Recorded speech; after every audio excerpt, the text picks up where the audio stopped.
নমস্কার বন্ধুরা, আশা করি আপনারা সবাই ভালো আছেন।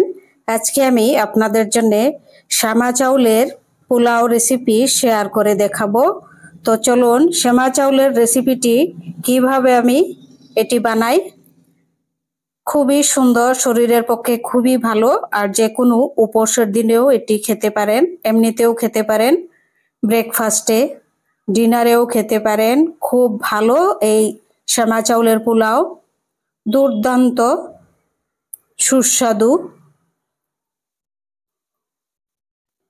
প্রথমে আমি 3 চামচ সাদা তেলের মধ্যে আলমন্ড, তারপর কাজু বাদাম, কিশমিশ অল্প হালকা ভেজে নিচ্ছি। অল্প একটু কাজু বাদাম আর আলমন্ড, তারপর কিশমিশ ভেজে এগুলো আলাদা করে তুলে রেখে দেব ভাজা হওয়ার পর।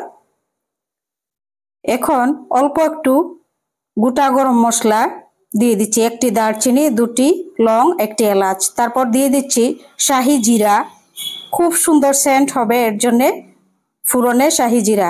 এখন দিয়ে দিচ্ছি গাজর কুচি করা, তারপর বিনস কুচি করে রাখা, এক বাটি ওগুলো একটু ভেজে নিচ্ছি। দিয়ে দিচ্ছি আধা চামচ লবণ। এটির মধ্যে, পোলাওর মধ্যে লবণ বেশি হলে ভালো লাগবে না, তাই আধা চামচ দিয়েছি।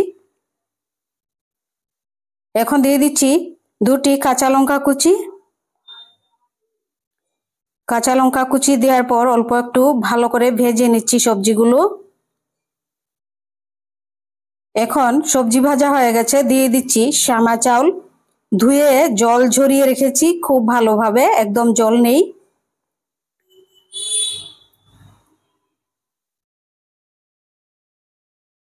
এবার 2 মিনিট এটি একটু ভেজে তারপর ভর্তি 1 কাপ গরম জল দিয়ে দেব। 1 কাপ গরম জল দেওয়ার পর এটি ঢাকা দিয়ে সেদ্ধ করে নেব শ্যামা চাউলগুলো।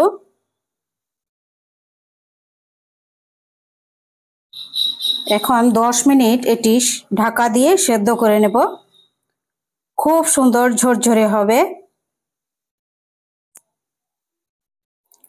সেদ্ধ করা হয়ে গেছে, এখন দিয়ে দিচ্ছি অল্প একটু কাঁচা মটরশুঁটি। এবার আরো 2 মিনিট এটি ঢাকা দিয়ে সেদ্ধ করে নেব।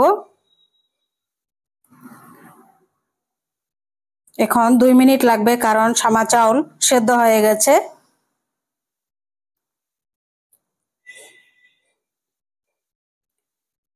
এখন দিয়ে দিচ্ছি আলমন্ড, কাজু, কিশমিশ ভেজে রাখা।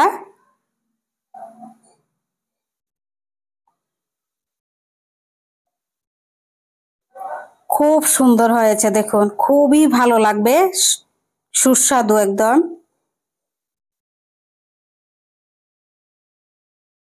এখন দিয়ে দিচ্ছি 1 চামচ ঘি।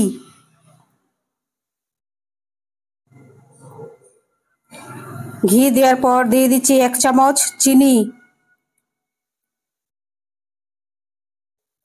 হয়ে গেছে পোলাও রেডি। আপনাদের যদি আমার রেসিপিগুলো ভালো লাগে, অনুগ্রহ করে সাবস্ক্রাইব করবেন, লাইক করবেন, শেয়ার করবেন, কমেন্ট করে জানাবেন শ্যামা চাউলের পোলাও কেমন হয়েছে।